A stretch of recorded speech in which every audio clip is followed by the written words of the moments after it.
एक एक क्या कहेंगे, एक मूवमेंट काफिर से पैसे लेती है, काफिर से पैसे लेती है, दुश्मन से पैसे लेती है।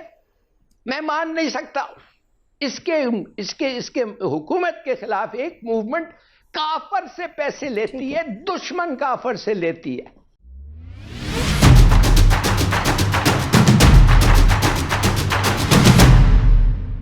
जय हिंद दोस्तों, मैं हूं कीर्ति और आप सभी को हमारे चैनल पर स्वागत है।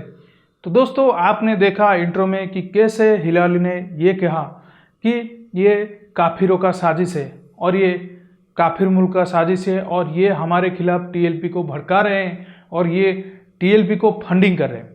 तो दोस्तों, आप ये वीडियो पहले देख लीजिए, इसके बाद हम इसके ऊपर आगे बहुत डिटेल में बात करेंगे। आप वो पार्ट इस वीडियो के बाद जरूर देखना, आप पूरी तरह से क्लियर हो जाएंगे कि ये मुद्दा, ये जो चक्कर चल क्या रहा है पाकिस्तान में।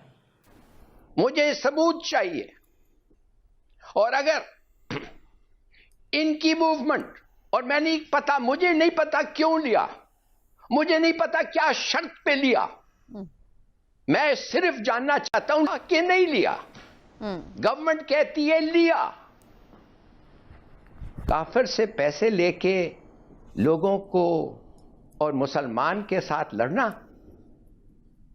काफिर से पैसे लेके मुसलमानों के साथ लड़ना, माय गॉड, क्या इसमें आप नहीं देखते हैं क्या है? आप नहीं समझते हैं कि किसका एजेंडा पे कौन काम कर रहा है? वो भूल जाएंगे क्या? मैं कहता हूं बड़ा सेंसिटिव मामला है, मेरे लिए बहुत सेंसिटिव मामला है। ये आदमी जो है इमरान खान, इससे ज्यादा रसूल अल्लाह के बारे में किसी ने नहीं ज्यादा पब्लिसिटी दी है और कहा है कि और सबसे ज्यादा नामूस रिसालत की इंटरनेशनल फोरम्स पे बात की है, हर जगह बात उठाई है उन्होंने नामूस रिसालत के हवाले से। इसमें तो कोई एग्जैक्टली। और इसके खिलाफ एक मूवमेंट, इसके हुकूमत के खिलाफ एक मूवमेंट काफिर से पैसे लेती है, दुश्मन काफिर से लेती है।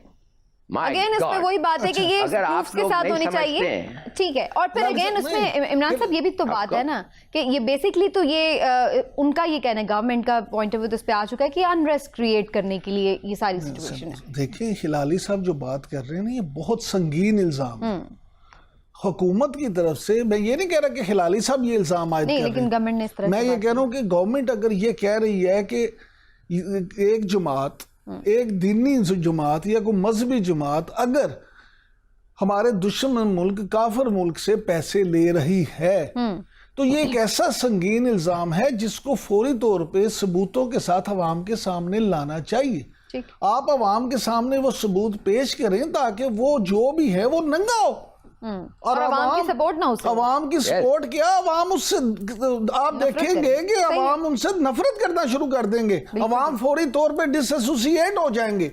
लेकिन अगर आप सिर्फ अपने बातों में ही कह दें कि जनाब वो तो इंडिया से पैसे ले रहे हैं, वो तो फलां से पैसे ले रहे हैं, फिर आपकी जो बात पे कोई बंदा भी यकीन नहीं करेगा। क्योंकि यहाँ वतीरा ये होता है कि आप फौरी तौर पे, सबसे आसान हाल ये होता है कि आप दुश्मन का एजेंट होने का इल्जाम लें। गद्दारी के फतवे हम सियासतदानों को भी मुफ्त में बांट रहे होते हैं। कुफर का फतवा, अल्लाह माफ करे, गद्दारी का फतवा, ये ऐसी चीजें हैं जो सबसे यहाँ पे आम है। बिल्कुल सीधी बात है।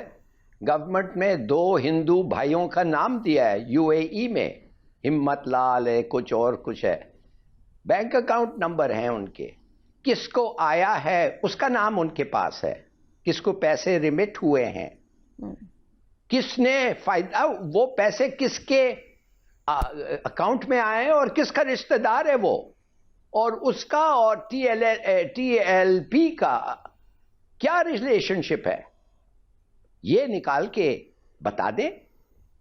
उसके बाद उनको कहने की कुछ जरूरत नहीं है भाई।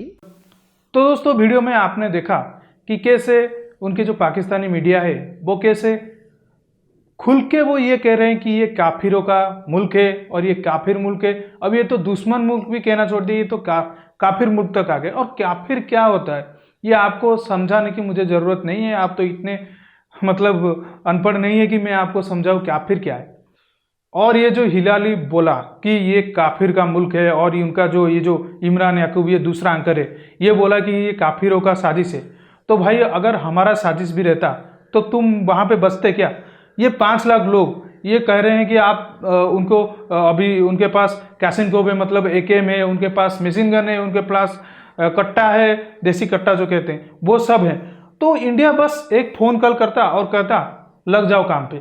तो ये तो पूरा पाकिस्तान 5 लाख लोगों के पास अगर 100-200 लोगों के पास अगर कैशिनकोव हो या फिर मशीन गन हो तो कितने लोगों को मार सकते हैं? दिन में तो 10,000-15,000 लाशें ऐसे गिर जाती पाकिस्तान में अगर इंडिया चाहता। तो ये इंडिया की साजिश किस तरह हो गई? तो ये लोग अपने लोगों को चूरन बेच रहे हैं, ये साले मर भी जाएंगे तो लास्ट मोमेंट पे भी ये कहेंगे कि ये इंडिया की साजिश है। तो दोस्तों अगर टीएलपी को मैं आपको समझा देता हूँ कि टीएलपी क्या है और टीएलपी की सोच क्या है, तो दोस्तों इसके लिए हमें थोड़ा पीछे जाना पड़ेगा। आप जानते होंगे फ्रांस में जब चार्ली हेब्दो केस हुआ था उसके बाद ही ये टीएलपी का फॉर्म हुआ और ये टीएलपी ये कहने लगे कि हमको हमारे जो रसूल हैं, मतलब इस्लाम में रसूल किसको कहा जाता है आप जानते होंगे, उनके अगर कोई इज्जत पे आंच आएगी तो हम उसके लिए तलवार उठाएंगे और उसके खिलाफ हमारे जान भी न्यौछावर है, हम कुछ भी कर सकते हैं। तो उनकी सोच पूरी तरह से ये है कि हमारे रसूल या हमारे जो नबी है उनके खिलाफ कोई कुछ नहीं कह सकता।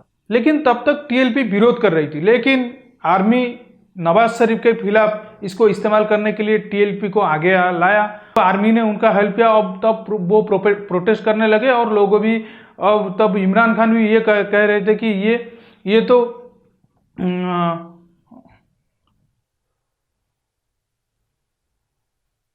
और इनको, तब इमरान खान जब सरकार में नहीं थे तो इनको तो सही ठहरा रहे थे और ये कह रहे थे ये तो आलम रसूल है, मतलब ये हमारे देश के गर्व है, क्योंकि तब उनकी सरकार बनने वाली थी। तो ये जो टीएलपी था तब वो हेल्प कर रहा था और ये जो इमरान खान रियासत मदीना ये चूरन खिला खिला के अपने लोगों को ये सत्ता पे आ गए। लेकिन ये हालात अगर देखा जाए तो हालात पूरी तरह से चेंज हो चुके हैं। पाकिस्तान पूरी तरह से यूएन पे डिपेंडेंट है, क्योंकि हर तरह से वो तो एफएटीएफ में ग्रे लिस्ट में है। अगर वो यूएन के खिलाफ कुछ कदम उठाए, मतलब फ्रांस तो यूएन का हेड है, अगर फ्रांस के खिलाफ कुछ कदम उठाए तो वो सीधा जीएसपी प्लस से हाथ गवा बैठेगा। मतलब जीएसपी प्लस से अगर हाथ गवा बैठे तो टैक्स का भारी नुकसान इसको होगा और ये बहुत ज़्यादा जो ये कुछ ना कुछ जो ट्रेडिंग करता है यूरोप को, ये भी उसके हाथ से चला जाएगा। तो ये लोग जो टीएलपी के लोग हैं ये कोई टेररिस्ट ग्रुप नहीं है, हालांकि पाकिस्तान गवर्नमेंट इनको टेररिस्ट ग्रुप कहती है, अभी वो करार दे दिए कि ये टेररिस्ट ग्रुप है, लेकिन ये टेररिस्ट ग्रुप नहीं है, ये उनकी 5वीं बड़ी राजनीतिक पार्टी है।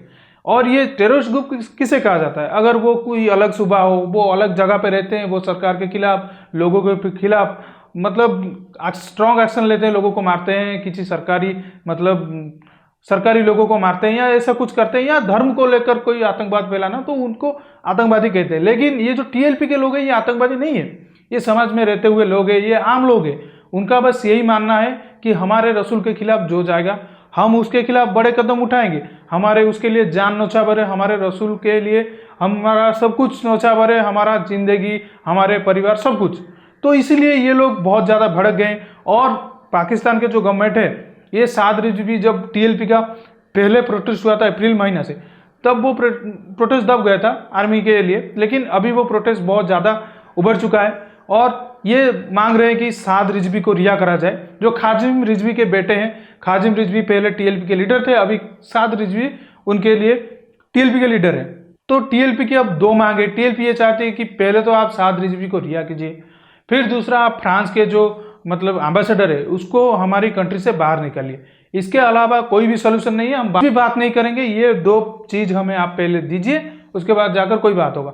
तो ये जो लॉन्ग मार्च निकाले हैं अगले हफ्ते बुधवार से ये लॉन्ग मार्च पे निकले हैं और ये इस्लामाबाद तक, आज सुबह के अगर खबर देखें इस्लामाबाद से ये कूद चुके हैं और पुलिस और आर्मी उनको रोकने की नाकाम कोशिश कर रही है। और अगर ये बता दूं, और ये जो चिल्ला रहे हैं कि ये इंडिया कर रहा है, ये इंडिया, अगर इंडिया का इतना ही इन्फ्लुएंस होता, इंडिया फंडिंग करके लाहौर पाकिस्तान कराची में 5-5 लोग को इकट्ठा कर सकता, तो इंडिया तो जो चाहता वो पाकिस्तान में कर देता। बलूचिस्तान को अलग कर सकता था, वहाँ गिलगिट बल्टिस्तान को भी अलग कर सकता था।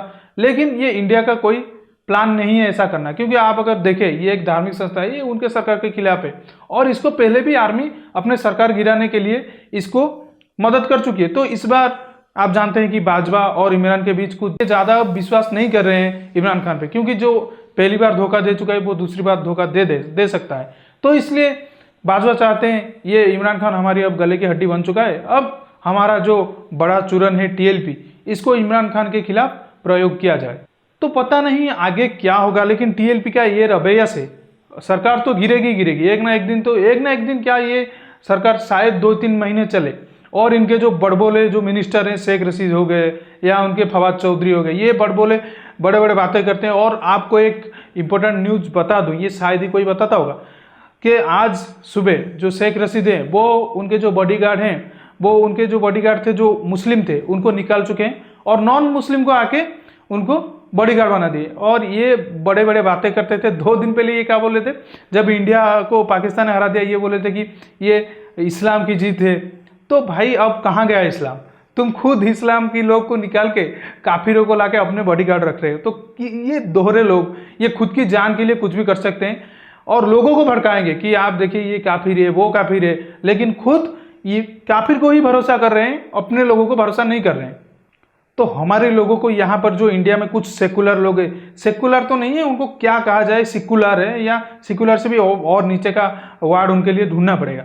वो कहते हैं आए दिन की पाकिस्तान के लोग अच्छे हैं। भाई क्या लोग अच्छे हैं? कुछ दिन पहले वाकर अनीस ये कहा कि हिंदुओं के सामने जो रिजवान ने नमाज पढ़ा वो मुझे बहुत अच्छा लगा, या फिर वो उनके जो शोएब अख्तर है वो भी हरभजन सिंह के सामने और मीडिया के सामने ही बोला है लाइव टेलीकास्ट में, मुझे 2 नेशन थ्योरी पे बिलीव है।